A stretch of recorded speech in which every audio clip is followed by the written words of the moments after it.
tudo bem? Sou o professor Lucas aqui mais uma vez, em mais uma aula de revisão aqui das nossas aulas de informática. Então vamos lá. Primeiro vamos falar aqui sobre o que é hardware e o que é software. Existe uma diferença aí muito grande, né?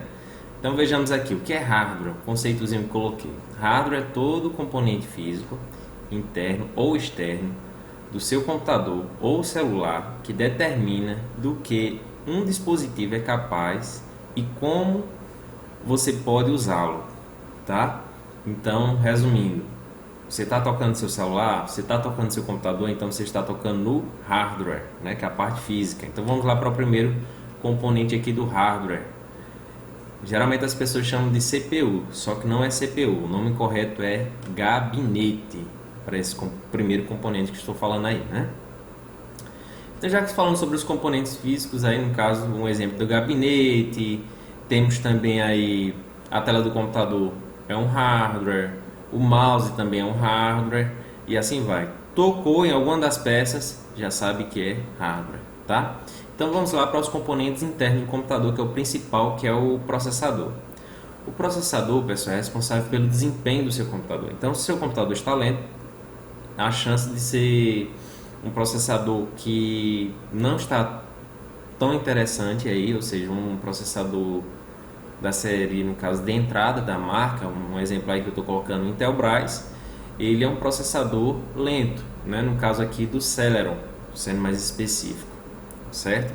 Então, exemplo, se eu comprar uma moto, uma cinquentinha, eu não posso exigir que essa moto ande a 200 km por hora. Agora, se eu comprar uma moto mais potente, né, uma 660, sei lá, 600, essa moto eu posso chegar a 200 km por hora. Então, o motor é responsável pelo desempenho. A mesma coisa o processador, é responsável pelo seu desempenho. Às vezes as pessoas dizem assim, meu computador está lento, meu celular está lento porque tem arquivos, vídeos, vários arquivozinhos que tem lá, né? A memória está cheia. Não tem nada a ver. Armazenamento é uma coisa, desempenho para o computador, no caso o processador sendo mais específico, é outra coisa totalmente diferente. Então temos aí o processador, né? O Celeron. O Celeron e o Atom são dois processadores simples da marca Intelbras e os dois geralmente, tá? Porque isso depende de cada versão que eles lançam, mas um exemplo que eu coloquei aqui, para todos os que eu vou citar, são só exemplos, que existem vários modelos. Mas nesse caso aqui em específico, ele é dual core, ou seja, um se transforma em dois, então é dual core. Só que hoje as marcas não utilizam mais nenhum desses dois adesivos, nem Atom nem Celeron. O que é que ela faz? Ela coloca só Intel e pronto. E aí consegue vender, tá? O próximo aí, o i3, ele é o que? Quad core, um se transforma em 4, então já é bem melhor. A indicação minha aí para computador é i3 no mínimo. O próximo que temos aí é o Core i5, né? Então, um se transforma em 6. Então, no caso, ele é hexa-core, né? O próximo, o i7, um se transforma em quantos? 8. Então, ele é o que? Octa-core. O próximo, o i9, não tem muito tempo que foi lançado esse processador, né? Um se transforma em quantos? Em 10. Então, ele é o que? Deca-core. Então vimos até agora aqui dual core, quad core, hexacore, octa-core e deca-core. São esses processadores aí, um dos melhores aí que eu indico para você comprar, como eu disse, a partir do i3, tá? Compre a partir do i3 que você vai fazer uma boa aquisição. Não compre Celeron nem Atom. Lembrando do adesivinho lá, se tiver só adesivo com o nome Intel, não compra. Beleza? O próximo que temos aí é a memória RAM. A memória RAM e o processador, os dois trabalham juntos. Então, exemplo, o processador está lá trabalhando e o que é que ele diz? Ei, memória RAM, armazena aí os processos, e ele vai armazenando. Você vai, exemplo, você tem aí 4 GB, então ele vai, conforme você vai abrindo os aplicativos, ele vai consumindo a memória RAM. Quanto mais vai abrindo aplicativo, mais vai consumindo. Então, quando o seu celular trava, é porque a memória RAM já chegou ao limite dela. Então, por isso que trava, chega a ponto, às vezes, de reiniciar. Então, vamos lá. A memória RAM aqui, você está com o seu celular ligado aí e tal. Como é que faz para esvaziar? Geralmente tem celulares que tem uns botões que você aperta e aparece todas as janelas. E essas janelas que você vai apertar, você ou clica em limpar tudo, apagar tudo, isso depende de celular para celular. Você pressiona e aí você consegue apagar tudo isso aí, pronto, tá tudo resolvido. Aí ele esvazia a memória, ou seja, porque o processador e a memória RAM dos dois trabalham juntos. Então o processador ele fez o que? Abriu os programas, então tá lá processando. Então ele faz o que? Armazena os processos também dentro da memória. Então quando você fecha, ele limpa a memória RAM. Limpando a memória RAM, desculpa. Quando você pega, abre os aplicativos, ele joga as informações para a memória RAM, está lá consumindo a memória. Então quando você fecha, ele faz o que? Ele limpa a memória, ou seja, esvazia toda a memória dos aplicativos que foram abertos. E assim funciona nesse ciclo aí, tá bom? O próximo que temos aí para o componente dos computadores é o estabilizador. O estabilizador ele serve mais utilizado em desktop, né?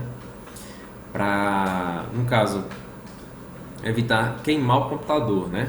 Por que o estabilizador? A corrente elétrica, se vocês observarem, pegarem a conta de energia da casa de vocês, a CELP, no caso Petrolina e Coelba Juazeiro, pode observar que ela tem uma voltagem lá.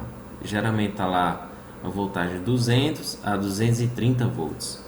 É a variação que ela vai fornecer para a sua casa. Então nessa variação, ela funciona como onda do mar. Está constantemente lá em cima, desce, sobe, desce, sobe, desce. Então o estabilizador ela tem essa capacidade de controlar isso aí. Então quando você vê uns estralados no seu estabilizador é porque ele está tentando equilibrar esse sobe e desce da corrente elétrica, tá? Então faltou energia, ele não segura. Mas se você for utilizar o no break, o no break tem uma bateriazinha. A diferença do estabilizador para o no break é só a bateria. Então a bateria está lá dentro, tá? E aí você consegue deixar o computador aí ligado por 15 minutos ou até mais. Isso depende também da potência do no break, tá? Tem no breaks aí que dá para comprar um carro, para você ter ideia. Mas o valor inicial geralmente está em 600, 650 reais. Qual a diferença do estabilizador, mais uma vez, do no break para o estabilizador? É a bateria, tá bom? Vamos lá. Então, já que falamos sobre o componente físico, precisamos falar também sobre os periféricos, né? Que os periféricos a gente utiliza bastante eles aí. Então, vamos lá. O que é periférico? Periférico, na informática, define-se como sendo um aparelho que envia e recebe informações de um computador. Tá? Como vocês estão vendo aí na foto, sim, ó, tem um mouse, né? Um controle de um videogame, impressora, monitor e tal. Então, e tudo isso daí faz parte dos periféricos. Ou seja, tudo que eu conecto ao meu computador, ele tem que reconhecer como alguma coisa. Então, isso é o periférico. Então, vamos lá para o primeiro periférico. Pense aí. Qual o nome desse aqui? Pensou? Então, no caso aqui é o monitor. O monitor é um periférico de saída, né? Porque você visualiza as informações. Então a informação sai de lá da placa-mãe e tá aí e joga na tela do computador. Então saída eu vejo. Então tá aí o primeiro periférico. Vamos lá para o segundo. Teclado. E aí? Já pensou? Se é de entrada ou saída? Se eu estou digitando, a informação faz o que? Entra. Ou seja, eu estou digitando, a informaçãozinha passa pelo fiozinho e entra na placa-mãe. Então tá aí o teclado como um periférico de entrada. O mouse é o que? Periférico de entrada do mesmo jeito, porque eu estou lá movimentando, mais informação vai, sai do mouse, passa pelo fiozinho e entra na placa-mãe, tá bom? Vamos lá para o próximo. Isso aqui é o que? Lembrou? Impressora, né? Então a impressora ela tem a capacidade de, quando você enviar a informação, impressora quer imprimir, você dá o Ctrl P lá, mandou, então a informação sai da placa-mãe, passa pelo fiozinho, manda para a impressora diz, opa, vou imprimir, então é o que? Saída, periférico de saída, beleza? E o próximo aí, quem conhece, né? Pendrive.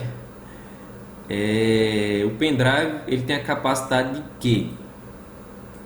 Pensou? Então, entrada e saída, né, das informações, porque eu posso gravar, eu posso enviar informações, então tem essa capacidade aí. Voltando aqui para a impressora também tem aquelas impressoras que imprime, escaneia, tira xerox, então ela é o quê? Pensou? Então no caso seria entrada e saída. Saída para imprimir, escanear, tirar xerox, no caso ali seria entrada, né? Porque eu vou escanear a informação, tá lá escaneando direitinho, tá? E entra no computador, tá bom? Vamos lá, próximo, avançando. E aqui um conceitozinho sobre software, né? O software de um sistema é o que permite que um usuário utilize o meio físico oferecido pelas máquinas para poder atuar com a mesma forma interativa. Então tá aí o software. Software é o que? Programas, né? Então vamos lá para o primeiro exemplo. O Word é um exemplo de software, né? Porque eu não consigo tocar. Então a parte lógica, né? Hardware é parte física, software é parte lógica. Então temos aqui o Excel, temos o PowerPoint, o Google Chrome e o Avast. Professor, e aí? E o meu celular? Tem quais softwares? Tem o WhatsApp, né? Tem o YouTube, tem o Google Chrome. Todos esses aí fazem parte do software, né? É o que você não consegue tocar. Falando sobre software, vamos falar sobre um software poderoso, que é o que? O sistema operacional. Então, como eu coloquei esse conceito aí? Um sistema operacional é o software, o programa mais importante que é executado em um computador, né?